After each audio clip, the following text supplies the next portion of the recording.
Quy một cái gì mà cái sao lúc gặp cho họ phải Glasgow care cái phần quy đơn siêu này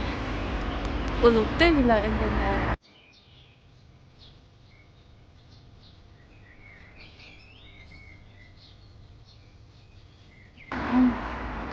trung tâm thì cái chạm rồi tụi con chưa hành suy mồi hành suy nồng tí vào cái chạm thì rất là dù vậy em phải vô cái là nó thành công nha cái mà hiện trong các cái cấp ở đặc biệt chạm bắt đầu qua cái là chỉ chạm nó tụi bị lo cái bộ mẹ tên cái là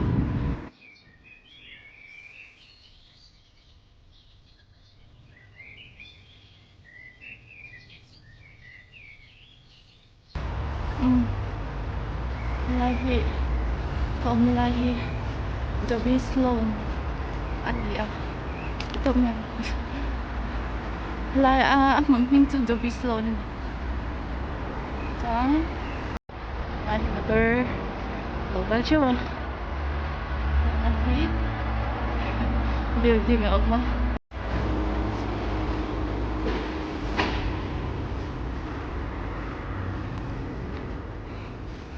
alam ni abu tu ba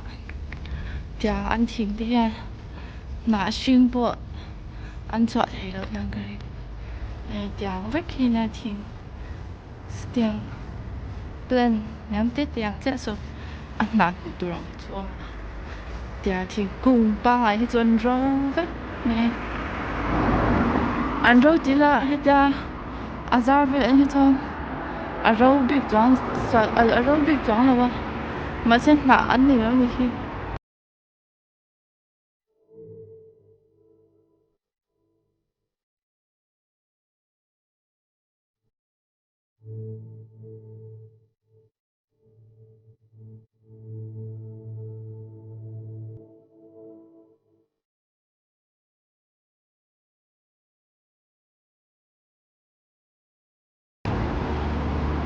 ngay số bus station nha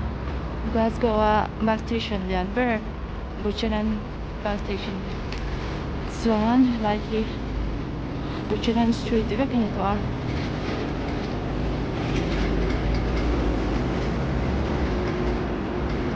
Nãy temperature 2 degree nha avot về khắp mây cái entrance nha bus ticket zone ang huna di zone late he book la chuan online in han bi first bus application download khan an late he book an thiếu ti da ve hi all sam phia na a siam khop mai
accommodation ko sa leta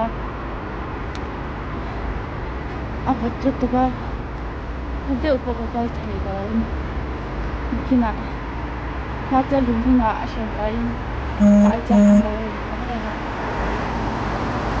lunare jan hazon dite sir dite bilak sir kan malome Bye bye, let's go.